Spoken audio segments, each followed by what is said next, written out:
The question is how many water molecules are present in 1 ml of H2O। H2O का density 1 होता है, और अगर H2O का डेंसिटी 1 है तो इसका मतलब 1 ग्राम और 1 ml क्या होगा बेटा, इक्वल होगा। तो क्वेश्चन में उसने सीधे सीधे आपसे पूछा है कि number of water molecule present in 1 gram of H2O। देखिए, जब भी वो ग्राम की बात करेगा तो हमें जाना पड़ेगा मोल पर। अभी H2O को देखते हैं। H2O का मोलिकुलर मास होता है 2 + 16 इज इक्वल टू 18। अब देखिए 18 में दो लिख सकते हैं आप यूनिट, 18 AMU। 18 AMU का मतलब 1 मोलिक्यूल। और अगर हमने लिख दिया 18 ग्राम, तो 18 ग्राम का मतलब क्या हो जाएगा बेटा, 1 मोल। 1 मोल। तो हमें पता है कि अगर 18 ग्राम होता है H2O, तो उसमें कितने मोलिक्यूल होते बेटा, एवोगैड्रो होते, क्योंकि 1 मोल हो जाएगा 18 ग्राम का। और किसी भी सब्सटेंस के 1 मोल में नंबर ऑफ पार्टिकल्स हमेशा एवोगैड्रो ही होंगे। तो 18 ग्राम में कितने एवोगैड्रो, 1 ग्राम में कितने हो जाएंगे यहाँ से, Avogadro divide by, Avogadro upon 18. This is the answer.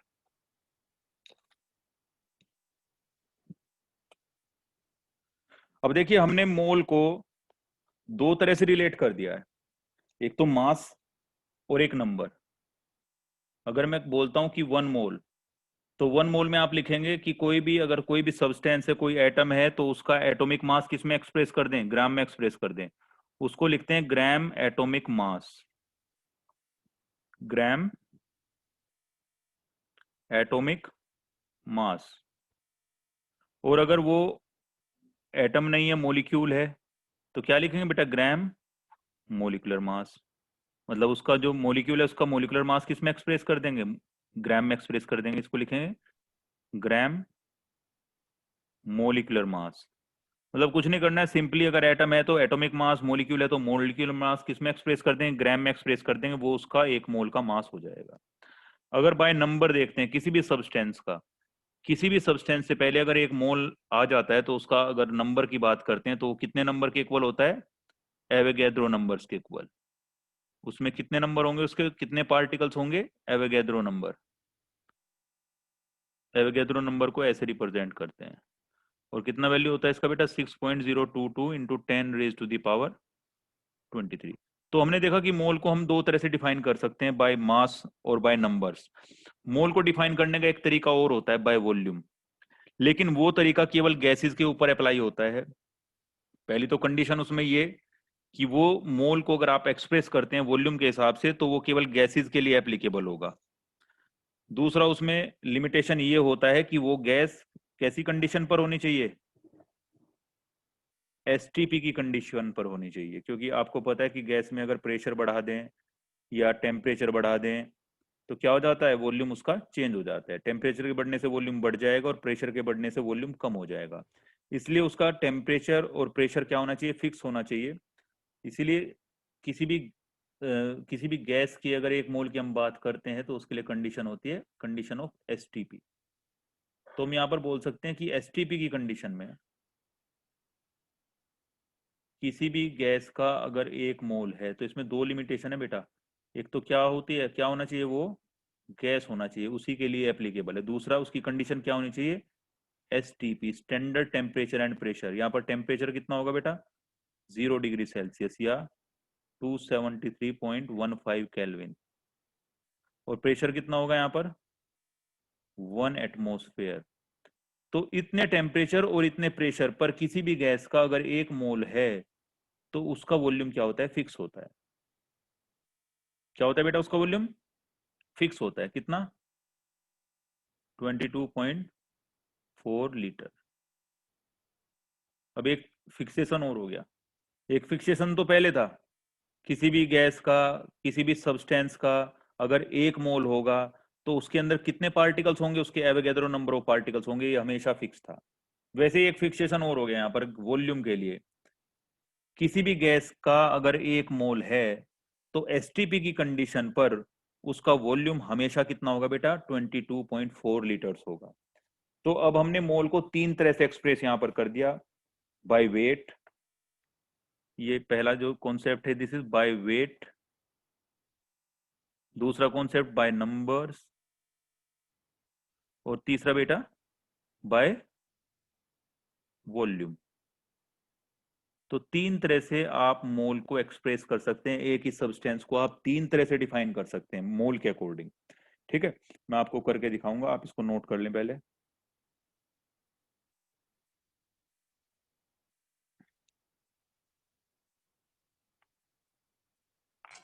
Sir done.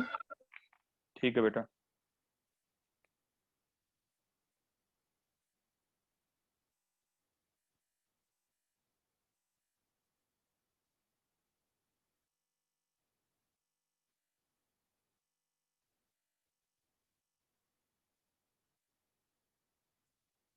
तो अब अगर हमें तीनों चीजें देखनी है तो हमको क्या लेना पड़ेगा बेटा, क्या लेनी पड़ेगी, गैस लेनी पड़ेगी।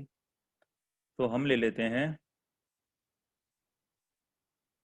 क्लोरीन गैस ले लेते हैं, क्लोरीन गैस। क्लोरीन गैस में हम लिखते हैं 1 मोल ऑफ Cl2 गैस। हमने Cl2 गैस का 1 मोल ले लिया। अगर क्लोरीन गैस भी लिखता हूं तो भी Cl2 ही लेना पड़ेगा, Cl नहीं लेना है, क्योंकि Cl एग्जिस्ट नहीं करता है। क्लोरीन कैसे एग्जिस्ट करता है, in the form of di atomic molecule, दो एटम मिलकर एक मोलिक्यूल बनाते हैं। अब देखते हैं इसको, पहले रिप्रेजेंट करते हैं बाय वेट। अगर मैं पूछता हूं कि 1 मोल क्लोरीन गैस है तो उसका वेट कितना होगा, कोई बताएगा मुझे कितना वेट होगा? 71 ग्राम। बिल्कुल सही, क्योंकि क्लोरीन का बेटा एक का होता है 35.5, दो है यहाँ पर, मल्टीप्लाई क्या कर देंगे 2, तो कितना आ जाएगा 71 ग्राम। 71, तो 71 को किस में रिप्रेजेंट कर देते हैं, ग्राम में रिप्रेजेंट कर देते हैं। जिस सब्सटेंस की हम बात करते हैं उसका, अगर वो मोलिक्यूल है तो उसका मोलिकुलर मास, अगर वो एटम है तो उसका एटॉमिक मास। कुछ नहीं करना होता है, सिंपली उसको ग्राम में एक्सप्रेस कर देते हैं, उसके साथ में ग्राम लगा देते हैं, तो वो उसके 1 मोल का मास होता है। अब बाई नंबर्स देखते हैं। बाय नंबर से तो फिक्स है, किसी भी सब्सटेंस का अगर 1 मोल होगा तो उसमें कितना क्वांटिटी होगा उसका, 6.023, सॉरी 6.022 इंटू 10⁻⁻23 मोलिक्यूल्स, 23 मोलिक्यूल्स।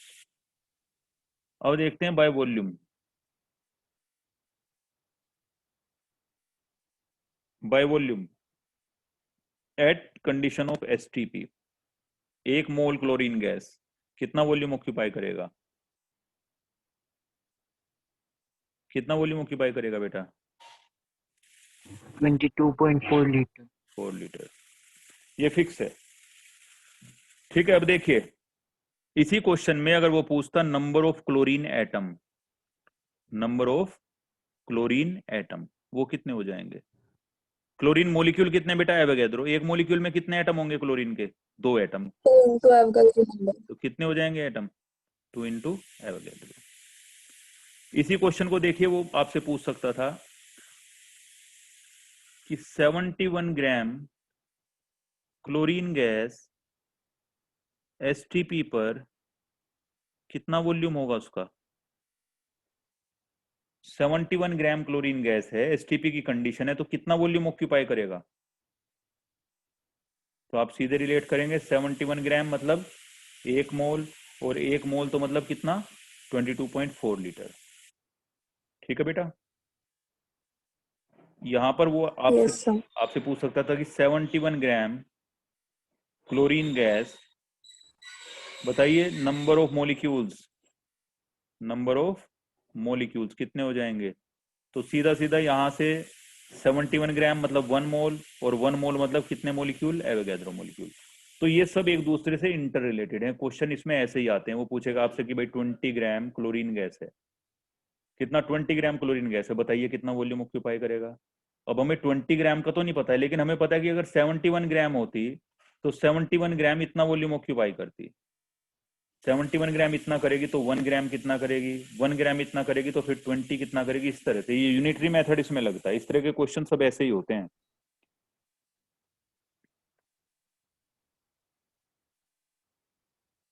ठीक है बेटा, ये समझ में आया आपको? Yes, sir. Yes, sir. ये सब इस तरह से ही इंटर रिलेटेड होते हैं वाया मोल। मोल के थ्रू आप इनको इंटर रिलेट कर सकते हैं सबको, और ये इंटर रिलेट करके इनमें यूनिटरी मेथड अप्लाई करके तभी ये क्वेश्चन होते हैं। इसको नोट कर लो आप।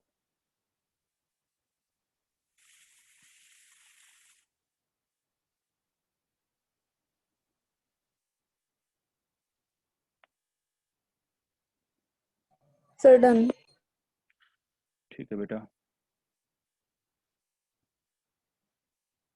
देखिए इस क्वेश्चन को थोड़ा भारी भी बना देते हैं, पूछ लेते हैं नंबर ऑफ एटम की बजाय पूछ लेते हैं नंबर ऑफ इलेक्ट्रॉन्स कितने होंगे, नंबर ऑफ प्रोटॉन्स कितने होंगे। तो ये क्वेश्चन देखिए आप, number of electrons present in 1.6 gram of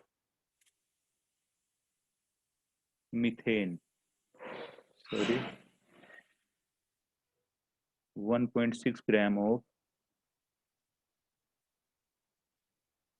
methane. 1.6 gram methane आपके पास है, उसमें आपको बताने नंबर ऑफ इलेक्ट्रॉन्स कितने होंगे। तो जब भी ग्राम की बात करता है तो हमेशा क्या कहाँ जाना पड़ेगा बेटा, मोल पे जाना पड़ेगा। तो कुछ नहीं, सिंपली बड़ा सिंपल है, कोई घबराने की बात नहीं है कि सर ये तो नया क्वेश्चन आ गया। सबसे पहले आप मीथेन को देखो, मीथेन को देखो, मीथेन का मास कितना हो जाएगा बेटा, कार्बन का कितना होगा 12 plus 16 gram. 4 is equal to कितना हो जाएगा 16 ग्राम हो जाएगा। अगर 16 ग्राम हो गया तो इसका मतलब कितना हो गया बेटा 1 मोल हो गया। और अगर 1 मोल हो गया इसका मतलब कितने मीथेन के मॉलिक्यूल्स हो जाएंगे, एवोगैड्रो हो जाएंगे। ठीक है, अब मीथेन के एक मॉलिक्यूल को देखते हैं, 1 molecule, 1 molecule of methane. Carbon में कितने इलेक्ट्रॉन होते हैं बेटा 6। 6. हाइड्रोजन में कितने हो जाएंगे 1, 4 1. हाइड्रोजन है तो कितने हो गए बेटा 6 + 4 इज इक्वल टू 10. 10 इलेक्ट्रॉन हो गए। 1 मॉलिक्यूल में 10 इलेक्ट्रॉन हो गए। अब आपको कुछ नहीं करना है, आपको ये देखना है कि 1.6 ग्राम में कितने मॉलिक्यूल हैं, क्योंकि हमें पता है कि अगर 1 मॉलिक्यूल है तो 1 मॉलिक्यूल में कितने इलेक्ट्रॉन होंगे 10 इलेक्ट्रॉन होंगे। सिंपली आप पहले ये पता लगाओ कि 1.6 ग्राम में कितने मॉलिक्यूल होंगे मीथेन के। अब उसके लिए हम कहाँ जाएंगे, मोल पर जाएंगे। हमें पता है 16 ग्राम अगर मीथेन होता है, 16 ग्राम अगर मीथेन है तो कितने मॉलिक्यूल होंगे Avogadro.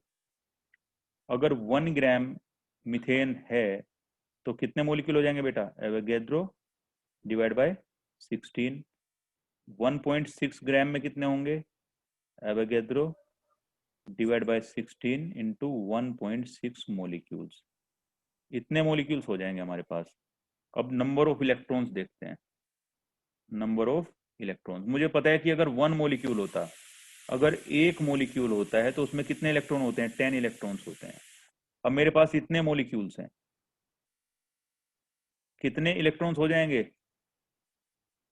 Avogadro multiply 1.6 upon 16 into 10। Avogadro molecule. तो ये दोनों खत्म हो जाएंगे। कितने हो जाएंगे बेटा Avogadro molecule. एवोगैड्रो इलेक्ट्रॉन्स हो जाएंगे। ठीक है, तो ये बड़े सिंपल है, बस आप एक बार इसका बेसिक समझ लो कि ये होते किस तरह से। अगर वो आपके दिमाग में एक बार फिट बैठ गया तो क्वेश्चन चाहे कितना ही भारी आ जाओ कुछ नहीं होने वाला उससे, कितना भी भारी क्वेश्चन, क्योंकि इससे बाहर कुछ जाएगा नहीं, ये सब इसी के अंदर छिपा हुआ है, सबके आंसर इसके अंदर है। अब क्वेश्चन करते हैं रिएक्शन से रिलेटेड। ये नोट कर लो बेटा आप एक बार।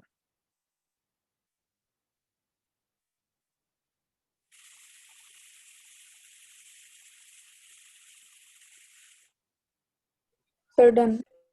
ठीक है,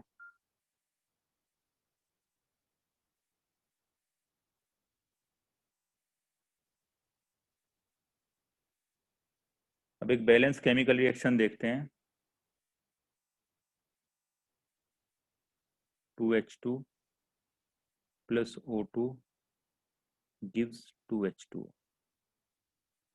ये एक बैलेंस केमिकल रिएक्शन है बेटा, और ये जो इनके नंबर्स बताते हैं ना 2, 1, 2, दीज आर कॉल्ड स्टोकियोमेट्रिक कोफिशिएंट, इनको बोलते हैं स्टोकियोमेट्रिक कोफिशिएंट।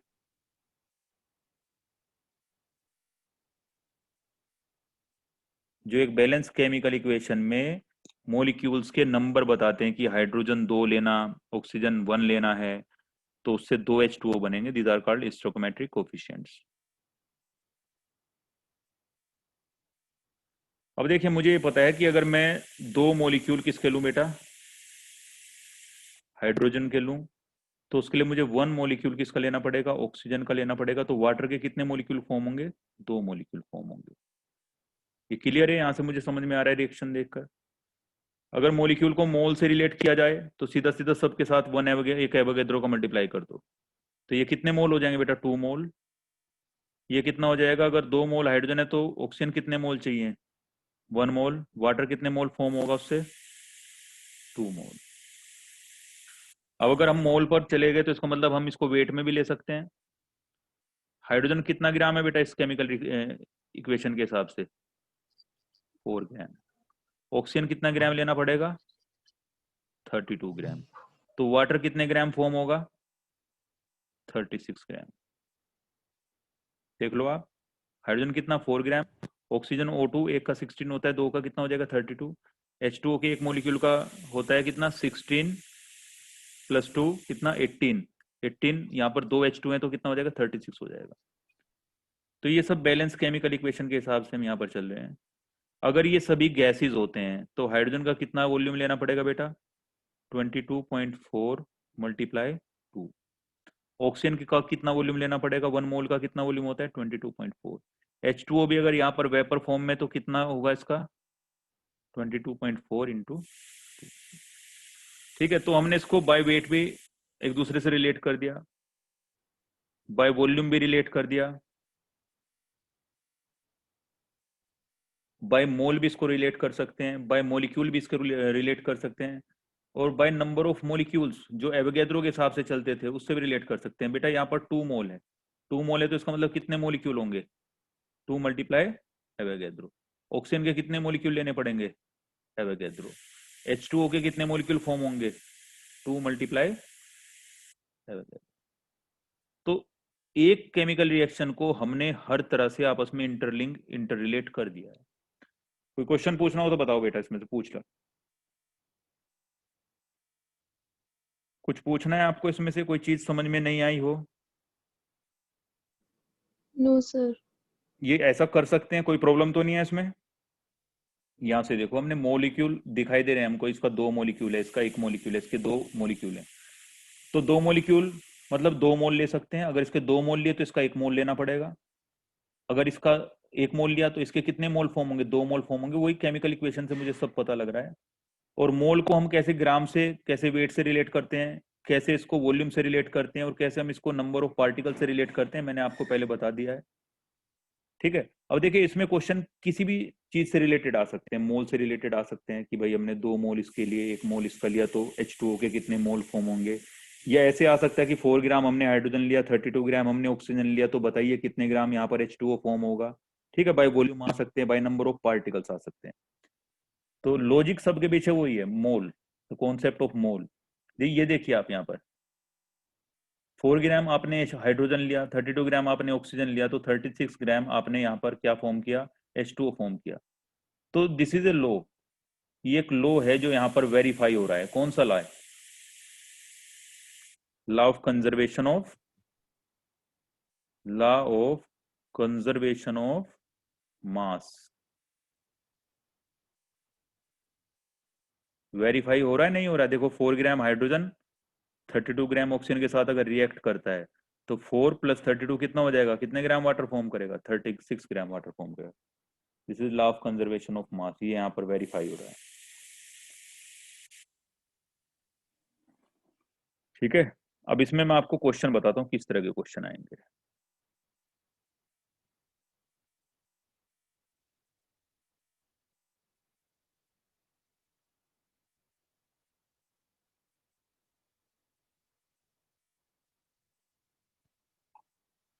इसमें वो आपको बताएगा कि मेरे पास 3 ग्राम हाइड्रोजन है, तो 3 ग्राम हाइड्रोजन को कंप्लीटली रिएक्ट करने के लिए बताइए ऑक्सीजन कितने ग्राम चाहिए। वाटर के बारे में कोई बात ही नहीं हुई है। पहले क्वेश्चन ये है कि 3 ग्राम हाइड्रोजन है, 3 ग्राम हाइड्रोजन को कंप्लीटली रिएक्ट करने के लिए, टू रिएक्ट कंप्लीटली, कितने ग्राम ऑक्सीजन चाहिए। तो हमको फिर वापस वहीं जाना पड़ेगा बैलेंस केमिकल इक्वेशन पर। ये तो क्वेश्चन है हमारा, 3 ग्राम हाइड्रोजन मेरे पास है, वो क्वेश्चन में पूछ रहा है बताइए ऑक्सीजन कितने ग्राम चाहिए ताकि ये कंप्लीटली रिएक्ट कर सके। तो मुझे इक्वेशन को देखना पड़ेगा। इक्वेशन के हिसाब से मुझे क्या पता लगता है कि 4 ग्राम हाइड्रोजन को कितना ऑक्सीजन चाहिए बेटा, 32 ग्राम चाहिए। 32 ग्राम। ठीक है, अब यहीं से चलते हैं, यहीं से शुरुआत होगी। 4 ग्राम हाइड्रोजन को 32 ग्राम ऑक्सीजन चाहिए। अगर 1 ग्राम हाइड्रोजन होता है तो उसको कितना चाहिए बेटा, 32 8 ग्राम। Upon 4 gram oxygen. तो 1 ग्राम को बेटा इतना चाहिए। मेरे पास क्वेश्चन में कितने ग्राम का है, 3 ग्राम। तो 3 ग्राम को कितना चाहिए, 32 8 बच इंटू 3। इतने ग्राम ऑक्सीजन यहाँ पर चाहिए। कितना आएगा बेटा, 24 ग्राम। Yes sir. तो आपका आंसर आ गया, कितना चाहिए, 24 ग्राम आपको ऑक्सीजन यहाँ पर चाहिए ताकि वो कंप्लीटली क्या कर सके, रिएक्ट कर सके। अब नेक्स्ट क्वेश्चन इसी में है, how much in grams, how much H2O is form. तो H2O कितने ग्राम फॉर्म होगा। अब फिर हम इसको इक्वेशन से रिलेट करते हैं। 4 ग्राम हाइड्रोजन चाहिए, 32 ग्राम ऑक्सीजन चाहिए, और अगर 4 ग्राम हाइड्रोजन है, 32 ग्राम ऑक्सीजन है, तो H2O कितना बनेगा बेटा, 36 ग्राम। कितना बनेगा। तो आपके पास देखिए ऑक्सीजन भी है, आपके पास हाइड्रोजन भी है, क्योंकि आपको पता लग गया ना ऑक्सीजन कितना चाहिए, 24 ग्राम चाहिए। हाइड्रोजन तो उसने दिया ही था क्वेश्चन में, 3 ग्राम। तो आप दोनों में से किसी का भी यूज करके निकाल सकते हैं। पहले हम हाइड्रोजन का यूज करके निकालेंगे, फिर हम ऑक्सीजन का भी यूज करके निकालेंगे कि H2O कितना फॉर्म होगा। तो हमें पता है कि बैलेंस केमिकल इक्वेशन के हिसाब से अगर 4 ग्राम हाइड्रोजन होता तो बेटा H2O कितना बनता, 36 ग्राम बनता। 4 ग्राम अगर हाइड्रोजन होता तो H2O कितना बनता बेटा, 36 ग्राम H2O यहाँ पर फॉर्म होता। अगर 1 ग्राम हाइड्रोजन होता तो H2O कितना बनता, कितने ग्राम बनता बेटा। लेकिन हमारे पास इक्वेशन में है कितने ग्राम हाइड्रोजन, 3 ग्राम। तो 3 ग्राम से कितना फॉर्म होगा, 36 27 ग्राम।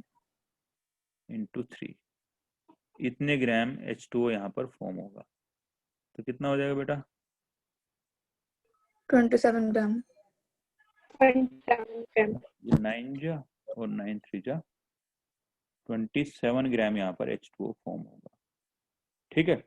और ये हमने निकाला हाइड्रोजन से कि हमारे पास हाइड्रोजन 3 ग्राम है, लेकिन हमने कैलकुलेट करके ये भी निकाल लिया था ना कि हमें ऑक्सीजन कितने ग्राम चाहिए, इतने के लिए 24 चाहिए ना। अब हम इसकी हेल्प से भी इसी को निकाल सकते हैं। इसको नोट कर लो, फिर आगे कराता हूँ इसको।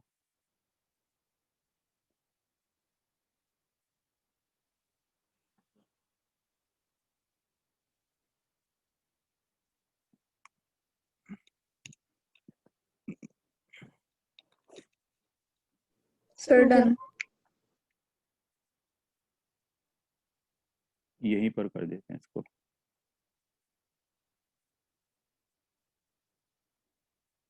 हमें कुछ नहीं देखना है बेटा, अपने मन से कुछ नहीं करना होता है। ये जो केमिकल इक्वेशन है वो सब बता देता है कि क्या करना है। देखिए हमने कैलकुलेट करके पता लगाया था कि इस इक्वेशन में 24 ग्राम ऑक्सीजन चाहिए। तो अब हम ये देखते हैं कि इतने ऑक्सीजन से हम H2O कितना बना सकते हैं।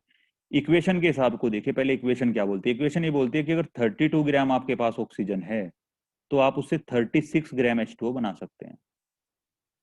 32 ग्राम अगर ऑक्सीजन है तो उससे आप बना सकते हैं बेटा 36 ग्राम H2O। अगर 1 ग्राम ऑक्सीजन है फिर कितना H2O बनेगा, 36 अपॉन 32 ग्राम H2O। लेकिन हमारे पास है कितना बेटा, 24 ग्राम।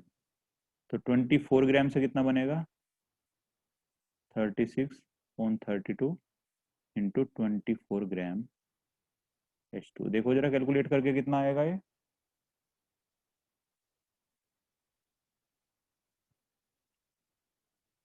एट फोर 32, 8 27 ग्राम।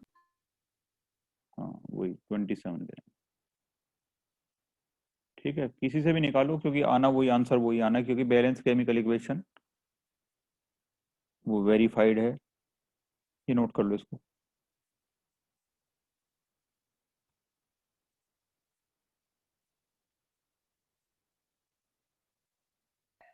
Sir done. ठीक है, तो इस बार तो क्वेश्चन में हमने केवल हाइड्रोजन के बारे में आपको बताया था कि भैया हाइड्रोजन हमारे पास इतना है, तो बताइए ऑक्सीजन कितना चाहिएगा और बताइए H2O कितना फॉर्म होगा। लेकिन इसी क्वेश्चन में अगर वो दो आपको दे दे, वो हाइड्रोजन भी बता देता कि इतने ग्राम हाइड्रोजन है और ऑक्सीजन इतने ग्राम है, तो बताइए H2O कितना बनेगा, तब थोड़ा सा मामला टिपिकल हो जाता। अब वो एक केस देखते हैं।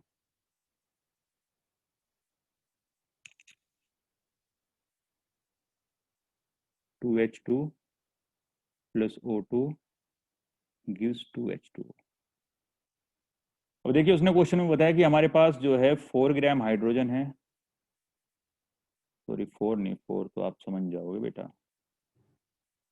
हमारे पास 2 ग्राम हाइड्रोजन है और हमारे पास 8 ग्राम क्या है, ऑक्सीजन है। तो बताइए वाटर कितना फॉर्म होगा, how much water is form. अब ये क्वेश्चन है, ये थोड़ा भारी है। पिछली बार तो एक दिया था तो बड़ा आसान था, इसको निकाल लिया और इसको निकाल लिया सीधे सीधे। लेकिन इस बार उसने दो दे दिए, तो इन दोनों के बीच में रिएक्शन होगी, और वो रिएक्शन तब तक चलेगी जब तक इनमें से कोई एक खत्म ना हो जाए। और जो भी पहले खत्म हो जाएगा, जो भी पहले कंप्लीट हो जाएगा, जो भी पहले फिनिश हो जाएगा, उसी टाइम पर क्या होगी, रिएक्शन रुक जाएगी। तो वो रिएक्टेंट जो पहले खत्म हो जाता है और जिसके रुकते ही रिएक्शन रुक जाती है, उसको बोलते हैं क्या, क्या बोलते हैं बेटा उसको? Limiting reagent. Yes, limiting reagent. तो इस तरह के क्वेश्चन में हमको सबसे पहले कौन ढूंढना होता है, लिमिटिंग रिएजेंट ढूंढना होता है, जो पहले खत्म हो जाए। क्योंकि जब तक वो रिएक्शन के अंदर होगा तब तक रिएक्शन चलेगी, और जब हमें पता लग जाएगा कि भैया लिमिटिंग रिएजेंट ये है, तो फिर उसी के हिसाब से हम पूरी रिएक्शन का पता निकाल सकते हैं। तो देखिए लिमिटिंग रिएजेंट में कुछ नहीं होता करना। आपके पास 2 ग्राम ये है, 8 ग्राम ये है, सीधे सीधे इधर से ही स्टार्ट कर देते हैं। किसी से भी स्टार्ट कर दो, उससे ही आपको पता लग जाएगा कि कौन कम पड़ जाएगा रिएक्शन के अंदर। रिएक्शन के अंदर जो भी कम पड़ जाएगा वो ही क्या होगा, जल्दी फिनिश हो जाएगा, और वो ही लिमिटिंग रिएजेंट है।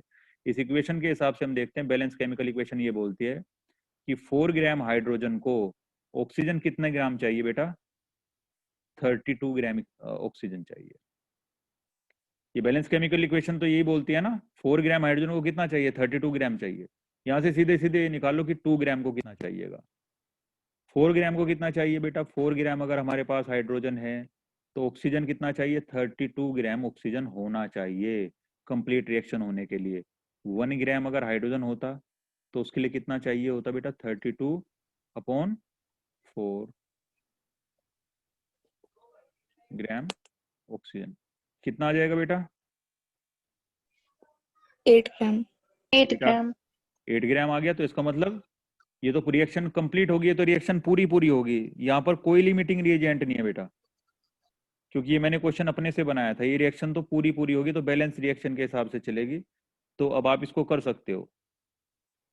इसी क्वेश्चन में अगर ये क्वेश्चन ऐसा हो जाता, 2H2O2 2H2O, उसने दिया 2 ग्राम हाइड्रोजन और उसके लिए दे दिया उसने 4 ग्राम ऑक्सीजन। ये 4 ग्राम की वजह हम लेते हैं, 4 ग्राम ले लो, चलो 4 ग्राम या कुछ भी हो सकता है, इतने ग्राम यहाँ पर ऑक्सीजन है। तो इसमें देखिए हम कैसे ढूंढेंगे लिमिटिंग रिएजेंट। तो पहले हमें क्या पता करना होगा, हमें ये पता करना होगा लिमिटिंग रिएजेंट कौन है। सिंपल तरीका वही तरीका, बैलेंस केमिकल इक्वेशन के हिसाब से 4 ग्राम हाइड्रोजन के लिए कितना चाहिए बेटा, 32 ग्राम ऑक्सीजन चाहिए। 1 ग्राम हाइड्रोजन के लिए कितना चाहिए, 8 ग्राम चाहिए। 8 ग्राम। 2 ग्राम के लिए कितना चाहिए, 16। 16 ग्राम। 2 ग्राम है ना ये, 2 ग्राम के लिए कितना चाहिए, 16 ग्राम। लेकिन ये है कितना, ये तो 4 ग्राम ही है यहाँ पर। तो इसका मतलब ये खत्म हो जाएगा। बेटा 2 ग्राम को तो कितना चाहिए, 16 ग्राम चाहिए ना कंप्लीट रिएक्ट करने के लिए, लेकिन यहाँ पर हमें दिया कितना है, केवल 4 ग्राम दिया है, तो इसका मतलब ये खत्म हो जाएगा पहले ही। और ऐसे ही यहाँ पर ये भी खत्म हो जाएगा। वो मैंने 1 ग्राम के हिसाब से देख लिया, 2 ग्राम के हिसाब से देखा ही नहीं, क्योंकि यहाँ पर ये 2 ग्राम है ना। बेटा 1 ग्राम को तो चाहिए 8 ग्राम। अगर 1 ग्राम हाइड्रोजन है तो ऑक्सीजन कितना चाहिए, 8 ग्राम चाहिए। तो 2 के लिए कितना होना चाहिए था, 16 होना चाहिए था, लेकिन ये है कितना, 8 ग्राम। तो यहाँ पर भी कौन लिमिटिंग रिएजेंट है बेटा, इसमें भी कौन लिमिटिंग रिएजेंट है, ऑक्सीजन। और इसमें भी कौन लिमिटिंग रिएजेंट है, ऑक्सीजन। कौन जल्दी खत्म हो जाएगा, ऑक्सीजन खत्म हो जाएगा, यहाँ पर भी और यहाँ पर भी। तो जो लिमिटिंग रिएजेंट होता है, जो जल्दी खत्म हो जाता है, रिएक्शन उसी के ऊपर डिपेंड करता है, क्योंकि जब तक वो रिएक्शन के अंदर रहेगा तब तक रिएक्शन चलेगी, जैसे ही वो खत्म हो जाएगा तो रिएक्शन एकदम रुक जाएगी। अब उसमें क्वेश्चन में पूछा था उसने कि H2O बताइए कितना बनेगा। तो अब हमें पता लग गया ना लिमिटिंग रिएजेंट कौन है, लिमिटिंग रिएजेंट है बेटा ऑक्सीजन। तो अब हम ऑक्सीजन के हिसाब से बताएंगे, हाइड्रोजन के हिसाब से नहीं बताएंगे, क्योंकि हाइड्रोजन तो रिएक्शन में बचा रह जाएगा, ये तो एक्स्ट्रा है, ये तो बच जाएगा, इसके हिसाब से नहीं बना सकते हम। वाटर किसके हिसाब से बनाएंगे, ऑक्सीजन के हिसाब से, क्योंकि जब तक ये रहेगा तब तक वो रिएक्शन चलती रहेगी। तो कितने ग्राम है यहाँ पर हमारे पास, ऑक्सीजन कितने ग्राम है बेटा, 8 ग्राम। तो अब इसके हिसाब से आप रिएक्शन को बताएंगे। भाई अगर 32 ग्राम हमारे पास ऑक्सीजन होता तो कितने ग्राम वाटर बनता बेटा, 32 ग्राम ऑक्सीजन से वाटर कितने ग्राम बनता, 36 ग्राम। 36 ग्राम। अगर 1 ग्राम होता तो कितना बनता, 36/32 ग्राम। लेकिन हमारे पास है कितना, 8 ग्राम। कितना है हमारे पास, 8 ग्राम। तो इससे कितना बनेगा, 36/32 × 8, ये आ जाएगा।